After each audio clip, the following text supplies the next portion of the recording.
G'day YouTube, g'day Gindianna bones. How are you going over there at Archeo Soup Land? As you can see, the local kangaroo herd has gathered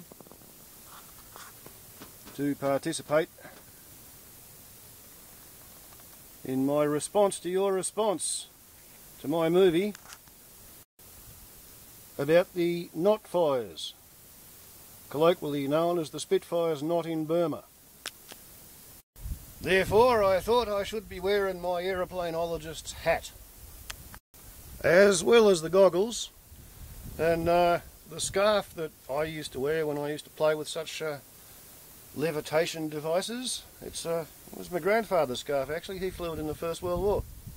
And this is the actual jacket that I got when I was a teenager, and I thought I was Biggles, and I've done a lot of my disputing with gravity while wearing said jacket. As I live at South Dundee Heights in northern New South Wales, it's got to be a patriotic act to be drinking Dundee brand beer. Even though this Dundee brand beer is made in New York in the excited states of Norte Americano, it's 1.8 standard drinks, and it's 6.3% alcohol. Now that means, old mate Gindianna bones, it means it's technically malt liquor, because malt liquor is what the Yankees in the excited states of Norte Americano call any beer which has over 5% alcohol.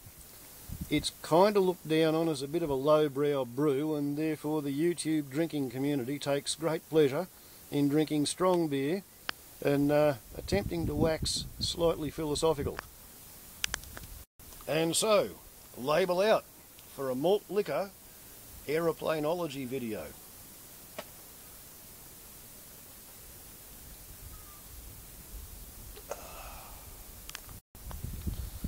And for those of us out here in the Antipodes who can't really run to the airmail version of the magazine, we get it by sea mail, and it shows up about 6 weeks after it goes on sale in Blighty. This is the magazine Aeroplane Monthly, which I've been getting since about 1973. I'm pretty sure they go on sale in the last week of the month prior to their dateline. So this December Aeroplane Monthly would have been on sale in England the last week of November 2012, and this is the issue in which Aeroplane Monthly deigned to mention that more Griffin-powered Spitfires could be coming to the UK soon. October 16 in Rangoon, a deal was signed between your 62-year-old Lincolnshire farmer David Cundall and Tin Nang Tun, Burma's Director General of Civil Aviation, allowing the commencement of digging work to recover a number of Spitfire Mark 14s that are said to have been buried at Mingdalon in August 1945. Cundall's quest to find the aircraft began 16 years ago and is said so far to have cost him more than 130,000 pounds. That's weight of money in silver ingots, I think. So as we know, that was pretty funny as an idea, and I looked forward to see what would come out later on. Following month's issue, January 2013, and there was a conspicuous absence of news regarding Spitfires in Burma. It just didn't get a Guernsey anywhere in the news section. While such was the state of my knowledge of the matter, you made your movie, the more recent movie you made, explaining that they'd called off the search and that they'd admitted there was nothing there. And I had watched some YouTube movies where people said there were boxes, and then you'd said they'd found electrical wires.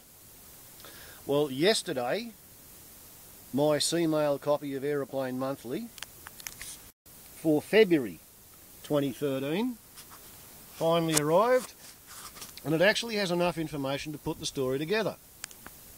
On page 7, we have a group photo.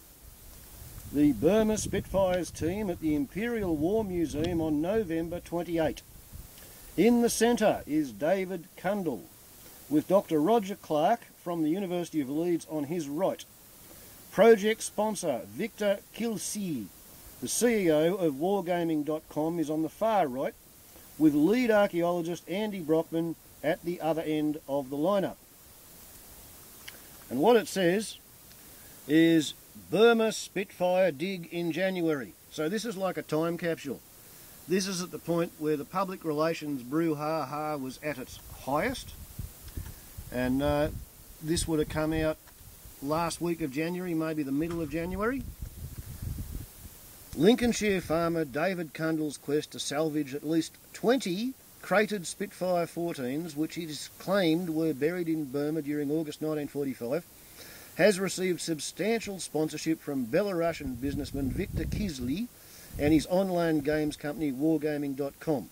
The dig is now scheduled to commence at Mingdalon Airport during January, following the signing in October of an official agreement between Cundall and the Burmese authorities for exclusive rights to excavate 3 separate sites. Cundall and Kilsey introduced some of their team of experts to the press at the Imperial War Museum in Lambeth, South London on November 28.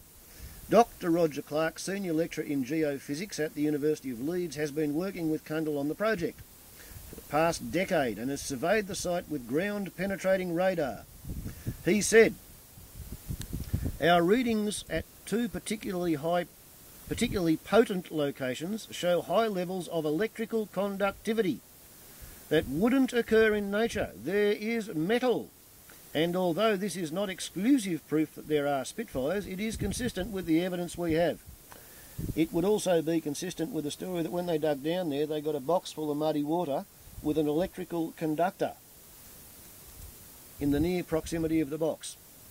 Cundall, who spent 160,000 pounds of his own money, so it's gone up by £30,000 over 2 months' worth of reporting, has visited Burma 16 times and spoke to 8 ex-RAF eyewitnesses at the burial, several American service personnel who dug the holes, and some locals who were also there.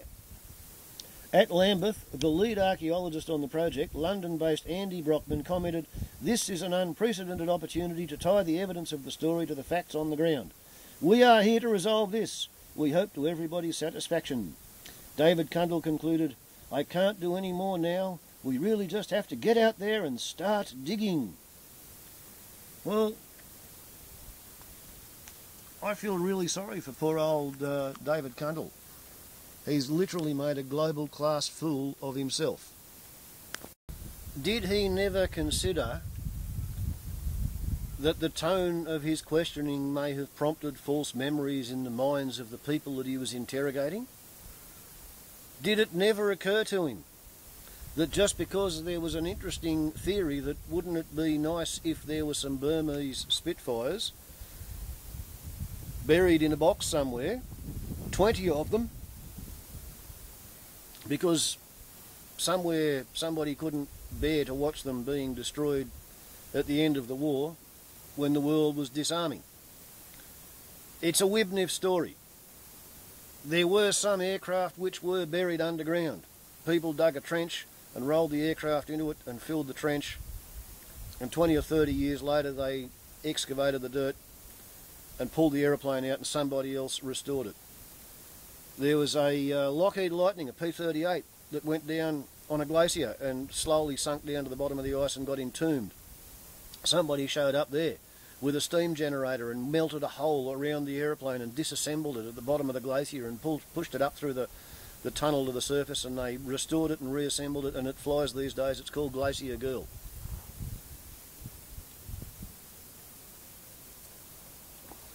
I recall years ago there was a series of articles in Aeroplane Monthly about ground penetrating radar looking for dumps of buried aeroplanes in Britain.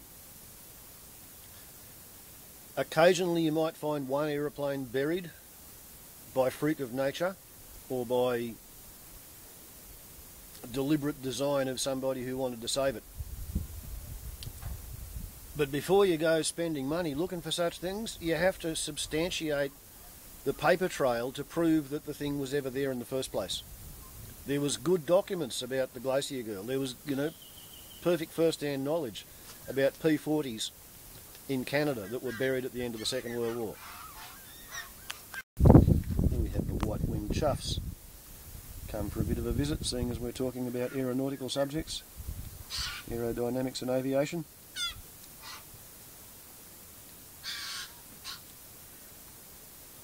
These are the second smallest corvid in Australia. They get around as a communal flock. A dozen of them live in one nest and they all raise each other's young. These ones, they're part of my snake alarm system. They also call out to get me to help them hunt cats and foxes, which are annoying the kangaroos.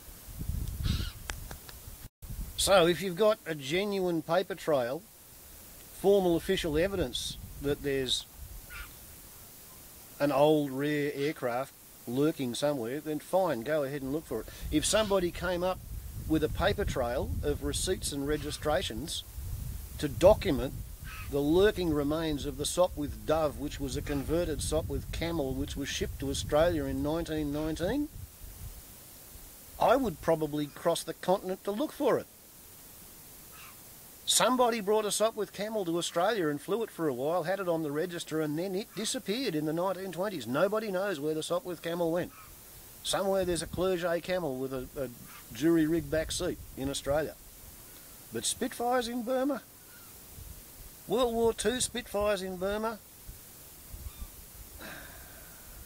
I just don't understand how such a great salesman as this David Cundall ever wasted his life as an agriculturalist. He should have been the world's top-selling insurance salesman. I mean, he could sell, literally, a bet you've got to die to win. He could sell bullshit to any idiot. Look at how much cash flow he has put through this Wibnif fantasy. It is amazing. Just amazing. And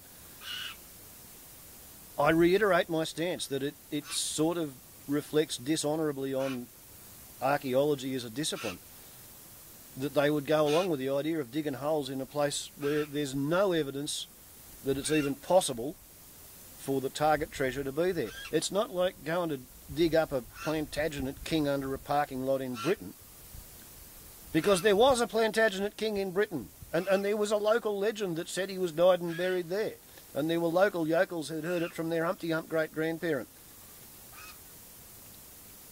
It wasn't like saying there was a Plantagenet king buried at Alice Springs in Australia, let's go and dig up a parking lot there, because somebody had a shiver up their spine. So, thank you very much for your video in response to my earlier video, Gindianna Bones. My compliments to Mrs. Bones, and any little Boneses you may be breeding. And yes, I quite enjoy aeronautical archaeology when I get the opportunity to tune. Warbles on a lot to YouTube. Ciao!